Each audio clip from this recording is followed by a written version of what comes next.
कर रहे हैं, एक चीज को सर पे दीवार मार रहे हैं और कोई भी हमें कोई आंसर नहीं कर रहा।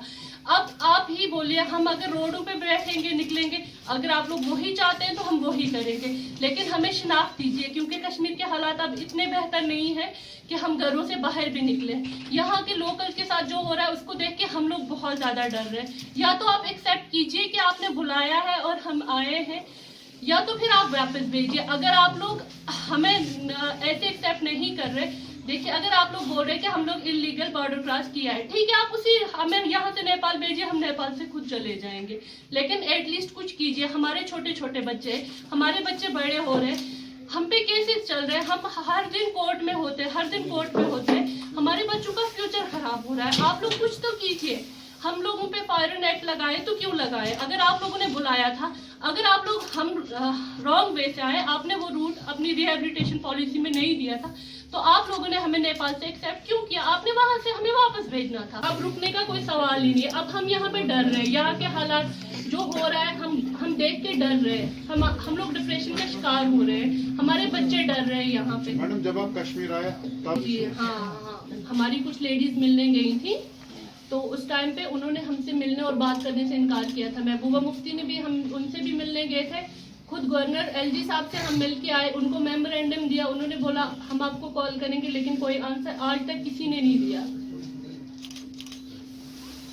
देख रहे हो हिंदुस्तान हमें इनवाइट कर रहा है, ठीक है, आई एग्री कि आपने हमें बुलाया, हम आए। होती है गलती, इंसान से ही होती है, कोई नाउजुबिल्लाह कोई वलीउल्लाह नहीं है कि गलती नहीं होगी, सबसे होती है। अगर आप हम पासपोर्ट के लिए अप्लाई कर रहे हैं, उसका भी हमें कोई रिस्पॉन्स नहीं मिल रहा है, हमारे पासपोर्ट रिजेक्ट किए जा रहे हैं, उसके भी प्रूफ मेरे पास है, मैं लेके आई हूँ स्लिप, जिन लड़कियों ने अप्लाई किए थे वो भी नहीं निकला। फिर आप हम पे डंडे बरसा रहे हैं यहाँ पर आप लोगों की आंखों के सामने। जब हमने प्रोटेस्ट किया 6 मंथ पहले, जिसका भी आप लोग ही सवाल कर रहे थे कि डीसी साहब ने हमसे क्या कहा, ठीक है ना, उन्होंने हमसे 15 दिन मांगे थे कि हम 15 दिन में आपको कोई ना कोई आंसर करेंगे। हम वहां पहुंचे, कोई आंसर नहीं, 5 लड़कियों के नंबर लिए, किसी को कॉल नहीं आया। 18वें दिन मैं खुद एडीसी साहब के ऑफिस के अंदर थी, मैंने उनसे कहा सर 15 दिन कहे थे, मैं आपको 5 दिन और देकर आई हूँ, जवाब दीजिए। मैं वहां गई, डीसी साहब शाहिद चौधरी का ट्रांसफर हो रहा था उस टाइम, उन्होंने कहा सर का ट्रांसफर हो गया। तो या तो आप पॉलिटिक्स और ह्यूमन राइट्स को मिक्स कर रहे हैं। देखिए यहाँ पॉलिटिक्स नहीं है, हम पॉलिटिक्स करने नहीं आए हैं यहाँ पर, ये कोई खेल नहीं हो रहा है। बस किस बुनियाद पे तूने हमें ऐलान करके तो कश्मीर में बुलाया, हमारी जिंदगियों के साथ खेलने के लिए, हमारे बच्चों के साथ खेलने के लिए।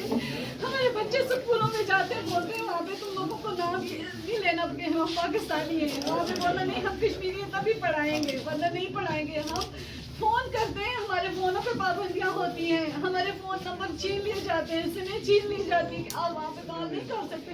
तो ये बताओ कि हम उस गुनाह की सजा नहीं काट रहे, हम अपने क्या वालिदैन से बात नहीं कर सकते, बहन भाइयों से बात नहीं कर सकते, हम पे हमारे फोनों पे नजरें होती हैं, हम फोन से कोई मुल्क के खिलाफ बात कर रहे हैं।